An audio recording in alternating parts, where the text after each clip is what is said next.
बेटियां बाजार नहीं जाती।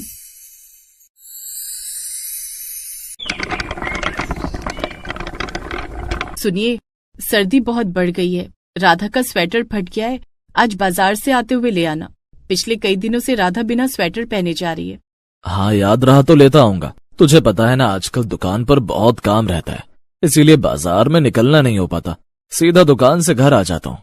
अरे कोई इतनी ठंड ना पड़ रही है जो तू रोज सुरेश का सिर खाती रहती है, और ज्यादा ही है तो कुछ दिनों की छुट्टी करवा दे इसकी। घर पर थोड़ा चूल्हा चौका भी सीख जाएगी। माँ जी, राधा की परीक्षा चल रही है, अभी इसकी छुट्टी नहीं दिलवा सकती। बापू, अगर आप मेरा स्वेटर नहीं ला सकते तो मैं माँ के साथ बाजार चली जाती हूँ। हम बाजार से स्वेटर खरीद लाएंगे। छोरी क्या बोल रही है, कुछ पता भी है? बहू कुछ सिखाए इसे। बता, हमारे घर में बेटियां बाजार नहीं जाती। अगर ज्यादा बोलेगी तो इसका स्कूल जाना भी बंद करवा देंगे। खुद इसे लाली लिपस्टिक लगाने से फुर्सत मिलेगी तभी तो बेटी को सिखाएगी। पर दादी, सूरज भी तो बाजार जाता है, उसको तो पापू नया स्वेटर दिलवा भी लाए। अगर सूरज बाजार जा सकता है तो मैं क्यों नहीं? राधा, सुन बिटिया, तू अभी स्कूल जा। शाम को तेरे बापू बोल रहे हैं ना, तेरे लिए स्वेटर ले आएंगे। जा, वरना तेरी परीक्षा को देरी हो जाएगी। राधा उदास मन से भाई सूरज के साथ स्कूल जाती है।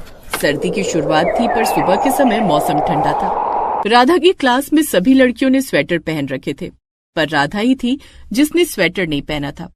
राधा, तुम आज फिर बिना स्वेटर के आई हो। तुम्हारा भाई सूरज तो रोज स्वेटर पहनकर आता है, फिर तुम क्यों स्वेटर नहीं पहनकर आती हो? ये तो बहुत गलत बात है।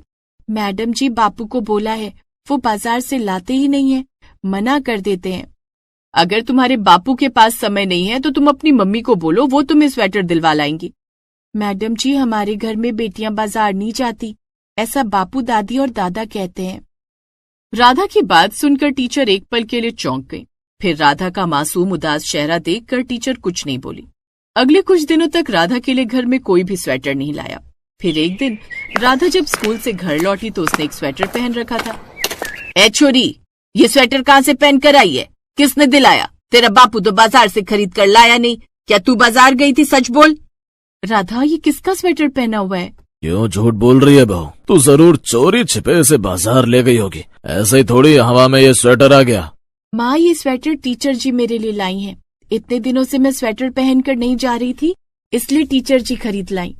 अरे ऐसे कैसे? वो तेरे लिए स्वेटर खरीद कर ला सकती है? अभी जाकर बात करता हूँ। क्या वो हमें नीचा दिखाना चाहती है? क्या इस घर के मर्द मर गए हैं जो अब एक गैर टीचर तेरे लिए स्वेटर खरीद कर लाएगी?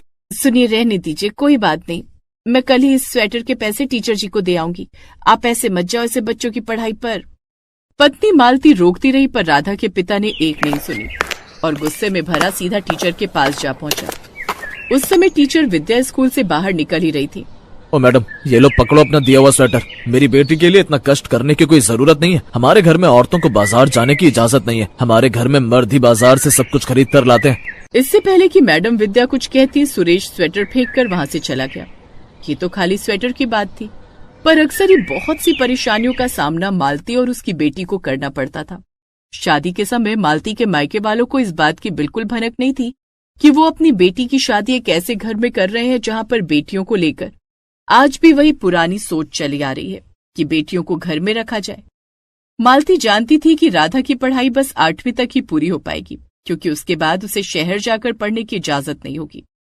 मालती के पास बस 2 साल थे। उसके बाद उसकी बेटी की जिंदगी उसी की तरह चूल्हा चौके में बीतने वाली थी, और उसके कुछ सालों बाद बेटी की शादी। पर मालती अभी इस बारे में राधा को कुछ नहीं बताती थी, क्योंकि राधा के सपने बहुत बड़े थे। राधा रात को सोते समय अपनी माँ से उन सपनों के बारे में बात करती थी। माँ, देखना, जब मैं बड़ी होकर शहर में रहकर खूब पढ़ाई लिखाई कर लूंगी ना, तो मैं भी ढेर सारे पैसे कमाऊंगी, और तब मुझे घर में कोई नहीं रोकेगा। मैं तुम्हें बाजार लेकर जाऊंगी, तुम्हें नई नई साड़ी खरीद कर दूंगी। बस मुझे बड़ा होने दो और शहर में पढ़ाई करने दो, मैं सब ठीक कर दूंगी माँ। हाँ बिटिया, मैं तो यही चाहूंगी कि तेरा सपना जरूर पूरा हो। चल अब सो जा, कल स्कूल भी जाना है ना। राधा की बातें सुनकर मालती की आंखों से आंसू बह गए। समय कई साल आगे बढ़ गया, सब कुछ बदल गया, लेकिन एक चीज आज तक नहीं बदली थी। वो थी बेटियों के बाजार जाने पर रोक लगाने की। अरे शहर से बड़ी डॉक्टर बनकर आ गई है, तो क्या हम तेरे कहने पर अपने सालों से चले आ रहे नियम को तोड़ देंगे? ऐसा कभी नहीं होगा। जितने दिन के लिए भी यहाँ आई है, उतने दिन यहाँ रहे और वापस शहर चली जा। राधा, रहने दे बिटिया, हम तो बस तेरी भाभी की गोद भराई के लिए आए थे, वरना मैं तो तुझे यहाँ लाने ही वाली नहीं थी।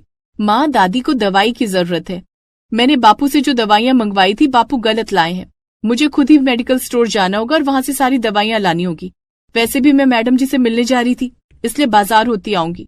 कैसी कमबख्त है ये, बिल्कुल नहीं सुनती। कल भी ऐसी ही थी और आज भी ऐसी ही है।